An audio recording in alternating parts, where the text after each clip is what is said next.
Welcome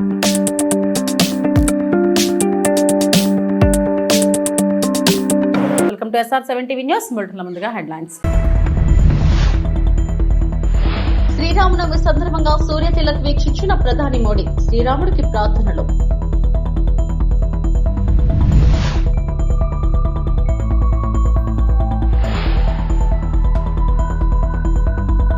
భద్రాచలంలో సీతారాముల కళ్యాణ వైభవం. సీఎం రేవంత్ రెడ్డి పట్టు వస్త్రాల సమర్పణ.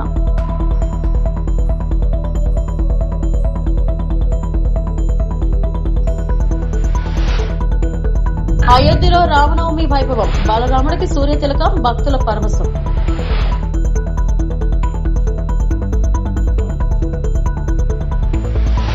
శ్రీరామనవమి సందర్భంగా అయోధ్యలోని శ్రీ రామ జన్మభూమి మందిరంలో జరిగిన సూర్య తిలక్ కార్యక్రమాన్ని ప్రధాని నరేంద్ర మోడీ వీక్షించారు.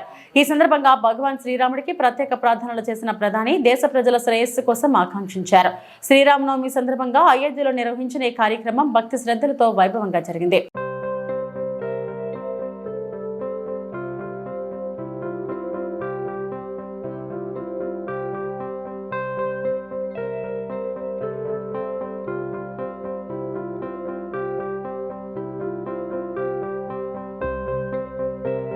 ఉత్తరప్రదేశ్లోని అయోధ్య ఆలయంలో శ్రీరామనవమి వేడుకలు అంబరాన్నంటాయి. శ్రీరాముడి విగ్రహ ప్రాణ ప్రతిష్ఠ జరిగిన తర్వాత వచ్చిన మూడో శ్రీరామనవమి ఇది. ఈ సందర్భంగా ఆలయంలో అద్భుత దృశ్యం ఆవిష్కృతమైంది. బాలరాముడి నుదుటిపై సూర్య తిలకం చూసి భక్తులు పరవశించిపోయారు. పండగ వేళ స్వామి దర్శనం కోసం దేశ విదేశాల నుంచి భక్తులు పోటెత్తారు.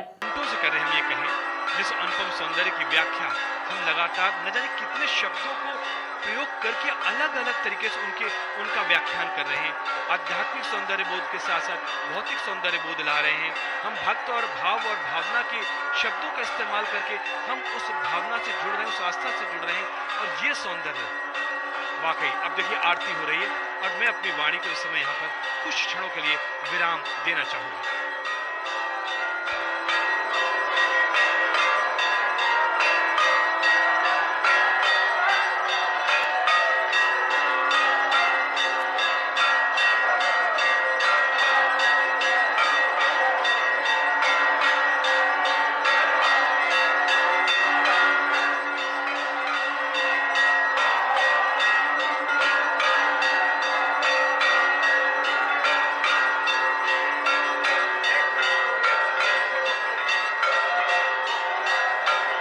శ్రీరామనవమి సందర్భంగా భద్రాచలంలో శ్రీ సీతారాముల కళ్యాణోత్సవం కన్నుల పండుగగా సాగింది. మిథిలా మండపంలో జరుగుతున్న ఈ క్రతువును తిలకించేందుకు తెలుగు రాష్ట్రాల నుంచి పెద్ద ఎత్తున భక్తులు తరలివచ్చారు. దీంతో భద్రాచలం వీధులు రామనామ స్మరణతో మారుమ్రోగుతున్నాయి. తెలంగాణ ప్రభుత్వం తరపున స్వామివారికి తెలంగాణ సీఎం రేవంత్ రెడ్డి, గీత దంపతులు పట్టు వస్త్రాలు, ముత్యాల తలంబ్రాలు సమర్పించారు. ఈ కళ్యాణోత్సవంలో తెలంగాణ డిప్యూటీ సీఎం బట్టి విక్రమార్క, మంత్రులు తుమ్మల నాగేశ్వరరావు, పొంగిరెడ్డి శ్రీనివాసరెడ్డి, కొండా సురేఖ, అడ్లూరి లక్ష్మణ్ కుమార్ తదితరులు పాల్గొన్నారు. అంతకుముందు భద్రాచలం ఆలయ అభివృద్ధి పనులకు సీఎం రేవంత్ రెడ్డి భూమి పూజ చేశారు. తొలి విడతలో 350 కోట్లతో చేపట్టే పనులకు ఆయన శంకుస్థాపన చేశారు.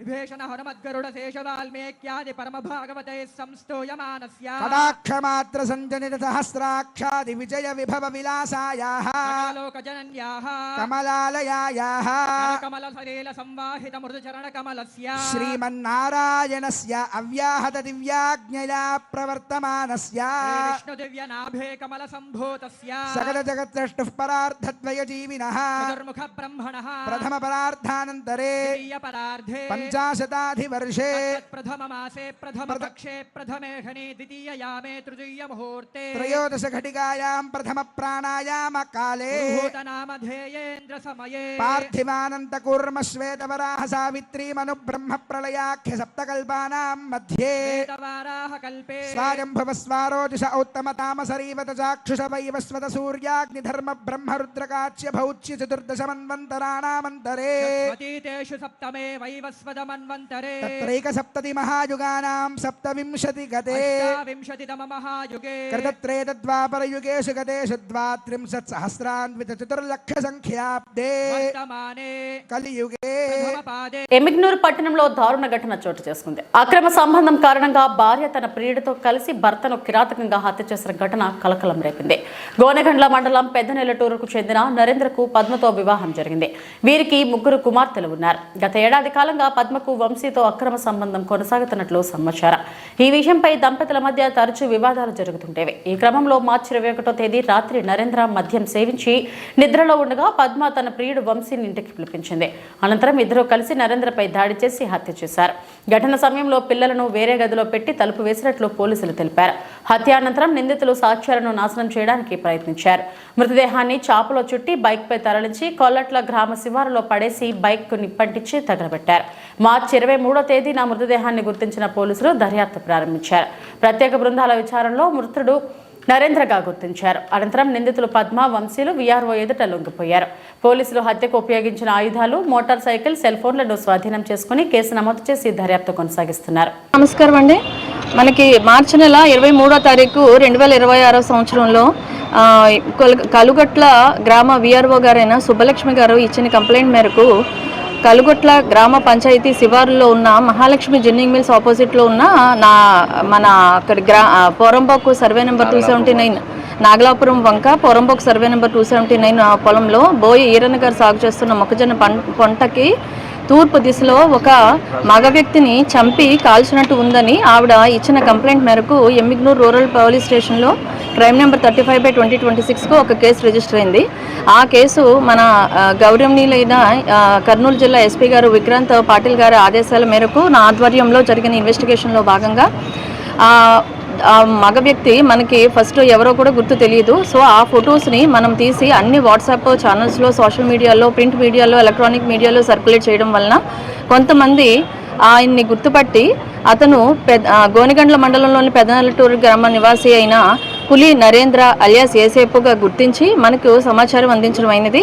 ఆ తర్వాత వాళ్ళ కుటుంబ సభ్యులు వచ్చి అతని శవాన్ని గుర్తుపట్టి అతనికి ఇలా ఎవరైతే చంపి కాల్చారో అని చెప్పి చూసిన దాని ప్రకారం అతని భార్య అయిన పద్మ మరియు ఆమెకి ఒక వివాహేతర సంబంధం ఉంది. అతను కూడా వంశీ అనే వ్యక్తితో వివాహేతర సంబంధం ఉండడంతో వీళ్ళు చంపి ఉండవచ్చు అని మనకి అనుమానం వ్యక్తం చేశారు. ఆ కోణంలో మనం దర్యాప్తు నిర్వహించి 2 టీమ్స్గా డివైడ్ చేసి మన రూరల్ ఎస్ఐ గారైన శ్రీనివాసులు గారు, తర్వాత మన నందవరం ఎస్ఐ గారైన తిమ్మారెడ్డి గారు 2 దర్యాప్తు బృందాలుగా ఏర్పడి రూరల్ సిఐ గారు వీరి పర్యవేక్షణలో నా ఆధ్వర్యంలో మనం ఇన్వెస్టిగేషన్ చేయడం జరిగింది. దానిలో మనకి తెలిసిన విషయాలు ఏమిటంటే ఈ పద్మ అనే ఎవరైతే ఈ నరేంద్ర ఉన్నారో వాళ్ళ వైఫ్ అయిన పద్మకి వంశీ, ఆ పెద్దనెల్లటూరు గ్రామస్తుడైన వంశీ ఇద్దరికి కూడా 1 సంవత్సరం నుంచి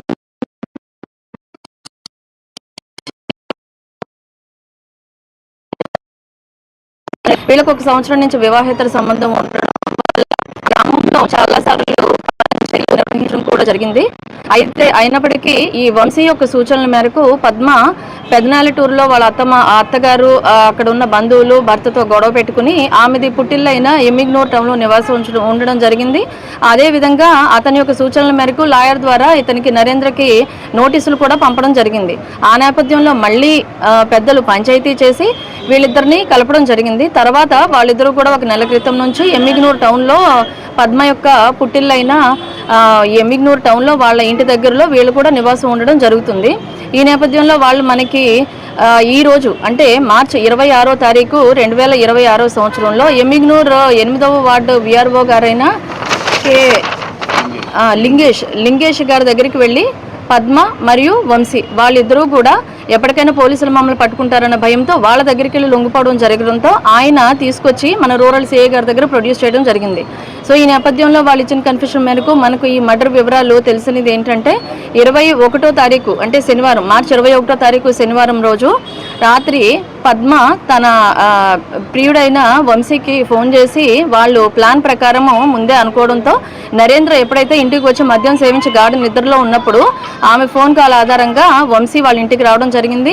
ఇంటికి వచ్చిన తర్వాత ఒక నైఫ్తో నరేంద్ర నిద్రపోతుండగా అతని గొంతు మీద మెడ కుడివైపు భాగంలో కత్తితో పడవడం జరిగింది. ఆ టైంలో అతను అరవడంతో ఈ పద్మ పిల్లలైన 3 కూతుర్లు ఉన్నారు. ఆమె పెద్ద కుమార్తె లేవడంతో ఈ పద్మ ఏం చేసిందంటే పిల్లల్ని తీసుకుని పక్క కుటుంబంలో వాళ్ళని పెట్టి తలుపేసి వచ్చి మళ్ళీ ఇతన్ని నరేంద్రని కదలకుండా కాళ్ళు పట్టుకోవడం జరిగింది. ఆ తర్వాత వంశీ అతని మెడ నులిమి చంపడం జరిగింది. ఆ క్రమంలో అక్కడంతా రక్తం చెందడంతో అక్కడ ఉన్న రక్తాన్ని అంతా కూడా ఒక ప్లేట్లోకి ఎత్తి అతను ఏదైతే చాప మీద పడుకున్నారో ఆ శవాన్ని ఆ చాపలోనే చుట్టేసి అక్కడ ఈ హత్యకు ఉపయోగించిన కత్తిని, ఈ ప్లేటును, తర్వాత అక్కడ రక్తపు మరకలైన బట్టలను అన్నీ కూడా దాంట్లో వేసేసి సూపర్ సంచులు ఉంటాయి కదా తార్పాలు, దానిలో ఆ శవాన్ని చుట్టి ఒక చీరతో కట్టి వీళ్ళిద్దరూ కలిసి అది మృతుడి మోటార్ సైకిల్ అయిన AP 21cc 2850 ఆ బైక్ మీద ఈ శవాన్ని కట్టిన దాన్ని చీరతో చుట్టేసి బైక్ మీద ఎత్తి ఇద్దరు కూడా బైక్ కట్టేసి ఈ వంశీ ఎవరైతే ఉన్నారో ఇతన్ని తీసుకెళ్లి ఇప్పుడు మనకు దొరికిన ఈ శవం మీద దొరికిన ప్లేస్ కల్గుట్ల గ్రామ శివార్లోని సర్వే నెంబర్ 279 తూర్పు భాగంలో అతన్ని అక్కడ పడేసి అర్ధరాత్రి సమయంలో బైక్లో ఉన్న పెట్రోల్ ఓపెన్ చేసి ఆ పెట్రోల్ శవం మీద చల్లి అగ్గిపెట్టితో నిప్పు అంటించేసి వచ్చేయడం జరిగింది. ఆ తర్వాత మనకు వచ్చిన ఇన్ఫర్మేషన్ మేరకు మనకి శవం దొరకడం, తర్వాత దర్యాప్తు చేయడం, ఈ రోజు వాళ్ళు లొంగిపోవడం జరిగింది. ఈ హత్య జరగడానికి ప్రధాన కారణం పద్మ మరియు వంశీలకు ఉన్న వివాహేతర సంబంధం. ఈ రోజు వాళ్ళు వచ్చి VRO గారి దగ్గర లొంగిపోయిన తర్వాత మనం వాళ్ళ దగ్గర నుంచి సీజ్ చేసిన వస్తువులు ఏంటంటే మృతుడి మోటార్ సైకిల్ ఏదైతే హత్య చేసిన తర్వాత మృతుడి యొక్క శవాన్ని మాయం చేయడానికి ఉపయోగించారో ఆ మోటార్ సైకిల్ AP 21cc 2850 ఆ బైక్ ఒకటి, తర్వాత ఒక 3 సెల్ ఫోన్లు. పాత పెన్షన్ విధానాన్ని పునరుద్ధరించాలని డిమాండ్ చేస్తూ ఆంధ్రప్రదేశ్ CPS ఎంప్లాయీస్ అసోసియేషన్ కీలక నిర్ణయం తీసుకుంది. మేడే సందర్భంగా మే 1న కడపలో మహాసంకల్ప గర్జన నిర్వహించనుంది. తిరుపతి ప్రెస్ క్లబ్ లో నిర్వహించిన మీడియా సమావేశంలో అసోసియేషన్ రాష్ట్ర అసోసియేట్ అధ్యక్షులు చీర్ల కిరణ్ మాట్లాడారు. గత 21 ఏళ్లుగా 4 లక్షల మంది CPS ఉద్యోగులు పెన్షన్ లేక ఇబ్బందులు పడుతున్నారని తెలిపారు. పాత పెన్షన్ పునరుద్ధరణపై గత ప్రభుత్వం ఇచ్చిన హామీ అమలు కాలేదని, ప్రస్తుత ప్రభుత్వమైనా ఈ సమస్యను పరిష్కరించాలని విజ్ఞప్తి చేశారు. రాజస్థాన్, ఛత్తీస్గఢ్, పంజాబ్ వంటి రాష్ట్రాలు ఇప్పటికే పాత పెన్షన్ విధానాన్ని అమలు చేశాయని గుర్తు చేశారు. JPS, UPS పేర్లతో ఉద్యోగులను మభ్యపెట్టడం సరికాదని, CPS రద్దు చేయాలని స్పష్టం చేశారు. పెన్షన్ ఉద్యోగులకు జీవన భద్రత, CPS రద్దు చేసి పాత పెన్షన్ అమలు చేయాలి. ఉద్యోగుల సమస్యలు వెంటనే పరిష్కరించాలి. అక్రమ కేసులు ఎత్తివేయాలని, IRDA బకాయిలు విడుదల చేయాలని, PRC అమలు చేయాలని డిమాండ్ చేశారు. ఈ డిమాండ్ల సాధన కోసం మే 1న కడపలో భారీ స్థాయిలో మహాసంకల్ప గర్జన నిర్వహించనున్నట్లు తెలిపారు. ఉద్యోగులందరూ పెద్ద ఎత్తున పాల్గొనాలని పిలుపునిచ్చారు.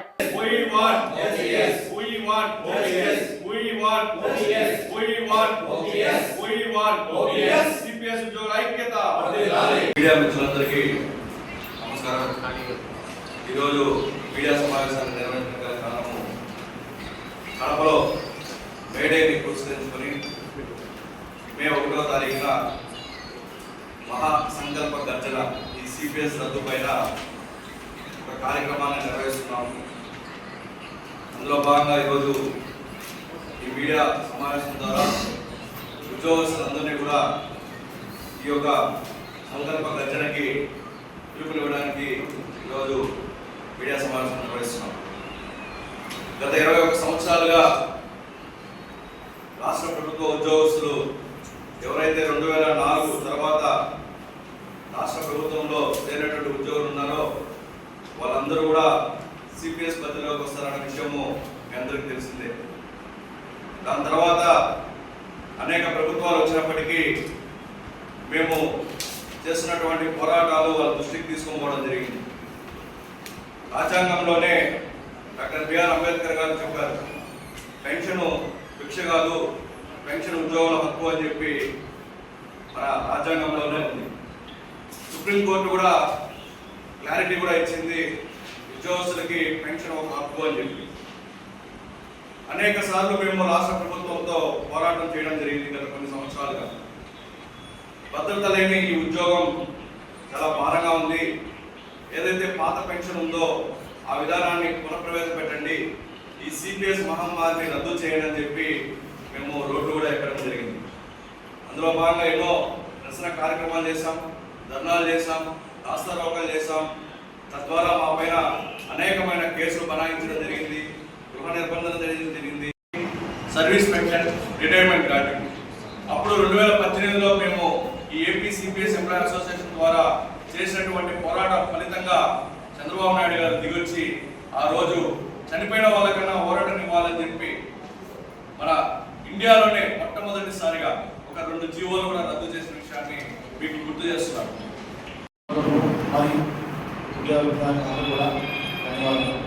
ముఖ్యంగా ఈ సిపిఎస్ మీద తీసుకున్న స్టాండ్ అనేది ఆల్ ఎంప్లాయీస్ యొక్క స్టాండ్ మీద ఉన్నాము. అంతేకాకుండా ఈ ఆంధ్రప్రదేశ్లో గుర్తింపు పొందిన ఆల్ అసోసియేషన్ లీడర్స్ కూడా సిపిఎస్ దానికి మద్దతు తెలుపుతున్నారు. అదే కూడా ఆల్ గవర్నమెంట్ సెక్టార్లో కూడా ఉన్న అసోసియేషన్ లీడర్స్ కూడా దీని మీద మేము ఒక స్టాండ్ అవుతామని కూడా చెప్తూ చెప్పారు. మా దృష్టి కూడా వచ్చింది. అదే కాకుండా ఈ కుటుంబ ప్రభుత్వం ఇచ్చిన హామీ ఇచ్చినది ఏమంటే మన సీఎం గారైనా ఉప ముఖ్యమంత్రి పవన్ గారైనా మేము వచ్చిన 100 రోజుల్లో దీన్ని న్యాయం చేస్తాము, తప్పనిసరి ఓపీ చేస్తామని చెప్పి వాళ్ళు మళ్ళీ ఉందని చెప్పుకున్నారు. జీవనమరణ సమస్య జీవనం పోయేది మనం ఒకసారి మహమ్మారి పాలకులందరికీ తెలుసు. మరి దీన్ని ఎందుకు అంతమొందించడం లేదు అర్థం కావట్లేదు. ఈ సిబిఎస్ఈ ప్రవేశపెట్టి ఉద్యోగస్తులని ఎటుగా కూడా చేస్తారు. ప్రైవేట్గా చేయట్లేదు, ప్రభుత్వ ఉద్యోగం కంటిన్యూ చేయట్లేదు. చాలా రాష్ట్రాలు దీనిపైన కమిటీలు వేసి వాళ్ళ కంట్రిబ్యూషన్ని సిఆర్డీఏ పంపించుకుని ఆపేశారు. మన రాష్ట్రంలో కూడా గౌరవ ముఖ్యమంత్రి నారా చంద్రబాబు నాయుడు రాష్ట్రంలో అంతా కమిటీ వేసి ఏదో ఒక పరిష్కారాన్ని మనం తీసుకొద్దాం అని చెప్పి 2 జీవోలు రద్దు చేసి చనిపోయిన వారికి 3 పెన్షన్ స్కీమ్ ఇవ్వడం, డెత్ గ్రాట్యుటీ ఇవ్వడం జరిగింది. ఆయన అప్పట్లో ఒక మంచి పరిష్కారం తీసుకొచ్చే ప్రయత్నం అయితే జరిగింది. తర్వాత ముఖ్యమంత్రి గారు పాదయాత్రలో నన్ను పిలిపించుకొని రామచెరువు దగ్గర నా చేతిలో చేయి వేసి మనం అధికారంలోకి వచ్చిన 15 రోజుల్లో సిపిఎస్ రద్దు చేస్తామని స్వయాన గత ముఖ్యమంత్రి గారు శ్రీ జగన్మోహన్ రెడ్డి గారు నా చేతిలో చేయి వేసి చెప్పడం జరిగింది. తదనంతరం మరి ఏం జరిగింది నేను అందరికీ తెలిసిందే. తరువాత కూటమి ప్రభుత్వం అధికారంలోకి వచ్చే ముందు శ్రీకులు పవన్ కళ్యాణ్ గారు మన ఉప ముఖ్యమంత్రి గారు ఓల్డ్ పెన్షన్ స్కీమ్ గురించి ప్రాముఖ్యతను వివరించి అధికారంలోకి వచ్చిన సంవత్సరం రోజుల్లో మనం ఒక మంచి పరిష్కారాన్ని తీసుకొస్తాము. అసెంబ్లీ సమావేశాలలో భాగంగా శేరలింగంపల్లి నియోజకవర్గ ఎమ్మెల్యే అరకపూడి గాంధీ గురువారం జరిగిన శేరలింగంపల్లి అభివృద్ధి కోసం గత టీఆర్ఎస్ ప్రభుత్వం హయాంలో డ్రైనేజీలు, రోడ్లు నిర్మాణాల కోసం కోట్లాది రూపాయలు మంజూరు అయ్యాయని బీఆర్ఎస్ రాష్ట్ర నాయకుడు రవి యాదవ్ శుక్రవారం విలేకరుల సమావేశంలో ఆరోపించారు.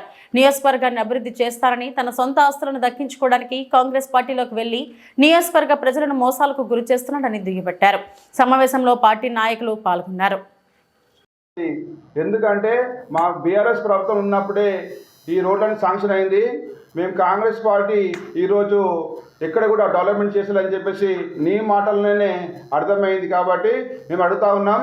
మేము కోవిడ్లో కూడా లింక్ రోడ్లని గుర్తించి road development, Hyderabad road development కూడా గుర్తించి మా ప్రభుత్వంలో ఉన్నప్పుడు అన్ని రోడ్లు గుర్తించి కూడా ఆ రోజు శాంక్షన్ చేస్తే కూడా ఈరోజు నువ్వు గాంధీ మారి పార్టీ మారి ఈరోజు నువ్వు ఏం చేస్తా ఉన్నావు అని చెప్పేసి కూడా మేము గట్టిగా అడుగుతా ఉన్నాం. ఎందుకంటే నువ్వు పార్టీ మారింది నీ స్వార్థ రాజకీయాల కోసమేనా? నీ మాటల్లోనే అర్థమవుతా ఉన్నది ఈరోజు. ఎందుకంటే నిన్న అసెంబ్లీ సాక్షిగా నువ్వు చెప్తా ఉంటే శేర్లింగంపల్లి ప్రజలు ఇక్కడ అందరికీ అర్థమైపోయింది. నువ్వు బీఆర్ఎస్ పార్టీలో ఉన్నప్పుడు రోడ్ శాంక్షన్ చేస్తే ఇప్పుడు నువ్వు మేము ఒకటే అడుగుతా ఉన్నాం, 3 సంవత్సరాల సంధి నువ్వు ఏం చేస్తా ఉన్నావు? ఇప్పుడు మా ప్రభుత్వంలో రోడ్డు శాంక్షన్ చేస్తే ఇంకా పనులు ఇక్కడ కూడా ప్రారంభించలేరు. ఎందుకని అడుగుతా ఉన్నాం. అన్ని ఆస్కారాలు ఉన్నాయి, పనులు చేయడానికే అన్నీ అందుబాటులో ఉన్నాయి. ఎక్కడ కూడా మీరు పని చేయకుండా ఈరోజు నువ్వు చిలక పలుకులు పలుకుతా ఉన్నావు. గాంధీ ఖబర్దార్. ఎందుకంటే నీకు డెవలప్మెంట్ మీద, ప్రజల మీద ఎలాంటి నీకు ఆలోచన లేదు. ఏదో నిన్న అసెంబ్లీలో నీ నోటికి వచ్చినట్టుగా ఏదో నాకు మాటలు వెళ్ళిపోయినావు. కాబట్టి ఎవరు నమ్మే పరిస్థితులు లేరు. రేపు పొద్దున నీకు ఎమ్మెల్యే కానీ జిహెచ్ఎంసీ ఎన్నికల్లో కానీ మీకు తగిన బుద్ధి చెప్తారని చెప్పేసి కూడా ఈ సందర్భంగా తెలియజేస్తూ ఉన్నాం. ఎందుకంటే మేము మా బీఆర్ఎస్ పార్టీ పైన గెలిచి ఈరోజు నువ్వు డెవలప్మెంట్ పేరు మీద పార్టీ మారి ఈరోజు నువ్వు ఎక్కడ కూడా డెవలప్మెంట్ చేయకుండా నువ్వు మాయమాటలు చెప్తూ నువ్వు తిరుగుతూ ఉన్నావు. ఎక్కడ కూడా నువ్వు కాన్స్టిట్యున్సీలో కూడా నువ్వు ఎక్కడ ఏ రోడ్డు కూడా శాంక్షన్ చేసిన దాఖలు లేదు. మా ప్రభుత్వంలో 140 రోడ్లు లింక్ రోడ్లు గుర్తించి అన్నిటికీ శాంక్షన్ చేస్తే మీరు ఎక్కడ కూడా ఏ ఒక్క రోడ్డు కూడా మీరు ఈరోజు ప్రారంభించకుండా ఏ ఒక్క రోడ్డు కూడా వేయకుండా ఈరోజు మీరు పాపం గడుపుతా ఉన్నారు. నువ్వు ఈరోజు ఇన్ని రోజులు ఏం చేసినావు? నీకు ఒక ఎమ్మెల్యేగా ఉండి నిన్న చెప్తా ఉన్నావు కదా, మళ్ళీ ఇన్ని రోజులు 3 సంవత్సరాల సార్ నువ్వు పార్టీ మారి ఈరోజు ఏం చేసావు అని చెప్పేసి కూడా మా షేర్లింగం మళ్ళీ ప్రజానికం అందరూ ఈరోజు గమనించి అడుగుతా ఉన్నారు. ఎందుకంటే నువ్వు పార్టీ మారింది ఓన్లీ నువ్వు నీ స్వార్థ రాజకీయం కోసం నీ కబ్జా చేసుకున్న భూములు కాపాడుకోనికని, కానీ నువ్వు ఎక్కడ కూడా నువ్వు ప్రజలని నువ్వు డెవలప్మెంట్ చేసి ప్రయోజనాల గురించి నువ్వు ఎక్కడ కూడా నువ్వు ప్రయత్నించలేవు. ఎందుకంటే ప్రజలు గమనిస్తూ ఉన్నారు, నువ్వు ప్రజలలో లేవు, నువ్వు ప్రజల గురించి నువ్వు గెలిచిన ఎమ్మెల్యే కాదు, ఓన్లీ నీ స్వార్థ రాజకీయాలు. మెదక్ జిల్లా తుఫ్రాన్ పోలీస్ స్టేషన్ పరిధిలో బంగారు నగలతో పోగొట్టుకున్న బ్యాగ్ను గంటల వ్యవధిలో పోలీసులు స్వాధీనం చేసుకున్నారు. టీ స్టాల్ నడిపే వ్యక్తి బంగారం బ్యాగ్ను స్వాధీనం చేసుకుని నిజాయితీగా పోలీసులకు అప్పగించారు. వివరాలను చూస్తే తుఫ్రాన్ పోలీస్ స్టేషన్ పరిధి అల్లాపూర్ గ్రామం చెందిన నరసింహులు అనే వ్యక్తి తన కూతురు బంగారు నగలు తీసుకుని దొంతి గ్రామానికి వెళ్తుండగా బ్రాహ్మణపల్లి రైల్వే స్టేషన్ సమీపంలో ద్విచక్ర వాహనంపై నుండి బంగారం ఉన్న బ్యాగ్ కింద పడింది. అది గమనించకుండా నరసింహులు వెళ్లిపోయారు. ఈ కార్యక్రమంలో టీ స్టాల్ నడుపుతున్న నాగరాజు, కృష్ణ అనే వ్యక్తులకు ఈ బ్యాగ్ లభించింది. దీంతో వారు పోలీసులకు సమాచారం అందించి బ్యాగ్ను అందజేశారు. నిజాయితీగా 9 తులాల బంగారం అందించిన నాగరాజు ప్రశ్నలను తుఫ్రాన్ డీఎస్పీ నరేంద్ర గౌడ్, రంగా కృష్ణ, ఎస్ఐ గంగరాజు ఘనంగా సన్మానించి అభినందించారు.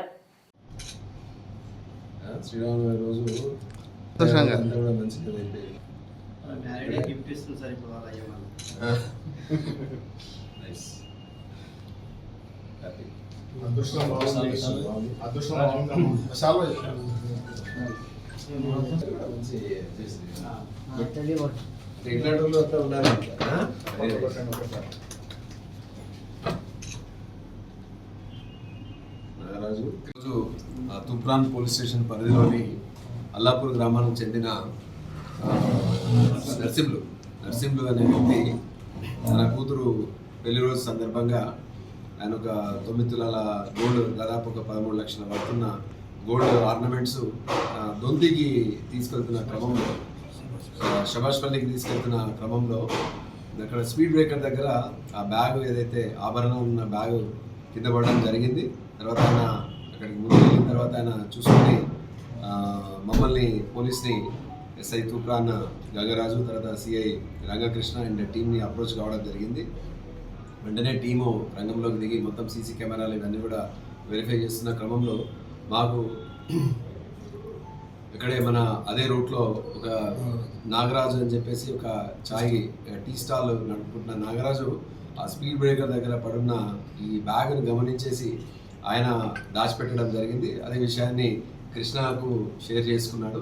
చేసి దేవర్ వెయిటింగ్, ఎవరు నష్టపోయినారో, తర్వాత ఎవరికైతే మర్చిపోయినారో లేకపోతే కింద పడిపోయిందో వాళ్ళు ఎవరైతే బాధితుల కోసం వెయిట్ చేసిన క్రమంలో పోలీసులు అప్రోచ్ కావడంతో నిజాయితీతోటి ఆయన ముందుకు వచ్చేసి ఆ బ్యాగ్ని పోలీస్కి హ్యాండ్ ఓవర్ చేయడం జరిగింది. ఇప్పుడు దాకా మీరు చూసినారు ఆ బ్యాగ్లో మొత్తం ఆర్నమెంట్స్ ఏవైతే 2 నగలు ఏవైతే ఉన్నాయో అవి మొత్తము 9 తులాల వర్త్ వచ్చేసి 13 లక్షలు దాకా వర్తుంది. సో ఇది నేను వీళ్ళని మనస్ఫూర్తిగా ఇద్దరిని కూడా, నాగరాజు, కృష్ణల్ని అప్రిషియేట్ చేస్తున్నాను. సమాజంలో ఇలాంటి మంచి వ్యక్తులు, ఒక సమాజంలో ఒక బాధ్యత కలిగిన పౌరులు, ఆ బాధ్యతను వీళ్ళు నిరూపించుకున్నారు. ఇవాళ ఏంటంటే బంగారము రేట్లు పెరిగిపోయిన ఈ క్రమంలో ప్రతి తులం అనేది ఎంత విలువగలది. సరే, ఇవాళ వాళ్ళ పెళ్లి రోజు శ్రీరామనవమి, ఈ 2 సందర్భంగా ఏంటంటే వాళ్ళని అభినందిస్తూ వాళ్ళకి శుభాకాంక్షలు చెప్తూ మిగతా వాళ్ళందరూ కూడా వీళ్ళిద్దరిని కూడా ఆదర్శంగా తీసుకోవాలి. మంచి పనులు చేయడంలో, పోలీస్కి సహకారం చేయడంలో ముందుకు అందరూ కూడా రావాలని చెప్పేసి అందరూ కూడా మనస్ఫూర్తిగా అందరినీ అభినందిస్తూ కోరుకుంటున్నాను. అదేవిధంగా ఎవరైనా కూడా ఈ బంగారు నగలు ఎప్పుడైతే విలువైనవి ఉన్నాయి, సో ఇలాంటివన్నీ క్యారీ చేసినప్పుడు తగు జాగ్రత్తలు తీసుకోవాలి. హేస్టీగా ఏంటంటే మామూలుగా కూడా మీరు ఇష్టమైనట్లు మీరు తీసుకొని పోదు. అదేవిధంగా మీ ఇంట్లో ఉన్న బంగారాన్ని కూడా మీరు జనరల్గా దాన్ని ఆభరణాలు వేసి టీ పాయింట్ ఉంది, కేఎన్ఆర్ టీ పాయింట్ చిన్నగా చాయ్ బండి పెట్టుకుని అక్కడ అన్న టీ దానికి ఇస్తున్నాడు. రాగానే అక్కడ చూసామంటారు బ్యాగ్ పడి ఉన్నది. అంటే ఇక్కడ బ్యాగ్ పడ్డది నాగరాజు అంటే అది తీసుకురా అన్న ఏందో చూద్దాం, మరి అది ఎవరు ఏందో ఎవరన్నా వస్తే ఇద్దామని అంటారు. తెచ్చాడు. తెచ్చేసరికి ఓపెన్ చేసే వరకు గోల్డ్ ఉంది సార్. అక్కడ అరే ఈ కోర్టు ఉన్నది కదా ఈరోజు శ్రీరామనవమి ఉంది కదా ఎవరన్నా రిటర్న్ తీసుకుతురేమో అని చెప్పి అక్కడనే పెట్టుకున్నాం. ఇక్కడ పెడితే ఆలీలు వస్తారని చెప్పి పక్క కార్లో పెట్టుకున్నాం. అన్న అక్కడికి ప్రొవైడ్ చేస్తారు మళ్ళీ రాగానే ఏం చేద్దామని ఎవరన్నా వస్తుండదు సార్ అన్న వల్ల అయితే అప్పుడే పోలీసులు సంప్రదిస్తారు. అక్కడ చూసేవాళ్ళు కదా సార్ ఎస్ఐ సార్ వచ్చిండు. సార్ అది అంటే ఇక్కడ మనం దొరికిందారా బాబు అంటే లేదు సార్ మన దగ్గర ఉందని ఏ బాబు అని తీసుకొచ్చి సార్ హ్యాండ్ ఓవర్ చేసింది సార్. ఇవి ఇప్పటివరకు నా బుల్టన్ అప్డేట్స్. నమస్తే.